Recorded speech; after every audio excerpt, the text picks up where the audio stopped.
সাগরে সৃষ্ট লঘুচাপের কারণে দেশের বিভিন্ন স্থানে ঝড়ো হাওয়া ও ভারী বৃষ্টি হচ্ছে। এরই মধ্যে দেশের ৭ জেলার উপর দিয়ে সর্বোচ্চ ৬০ কিলোমিটার বেগে ঝড় ও বজ্র বৃষ্টি হতে পারে বলে জানিয়েছে আবহাওয়া অধিদপ্তর। দেশের নদীবন্দরের জন্য দেওয়া আবহাওয়ার পূর্বাভাসে এমন তথ্য জানানো হয়।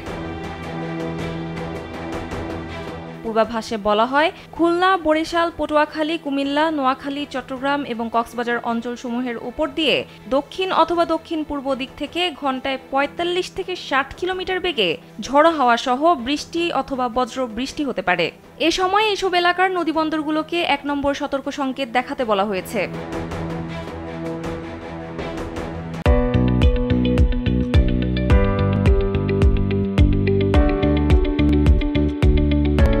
এদিকে সবশেষ সারা দেশের জন্য দেওয়া ১২০ ঘন্টার পূর্বাভাসে বলা হয়েছে, রংপুর, রাজশাহী ও চট্টগ্রাম বিভাগের অনেক জায়গায় এবং ঢাকা, খুলনা, বরিশাল, ময়মনসিংহ ও সিলেট বিভাগের কিছু কিছু জায়গায় অস্থায়ীভাবে দমকা হাওয়া সহ হালকা থেকে মাঝারি ধরনের বৃষ্টি অথবা বজ্র বৃষ্টি হতে পারে।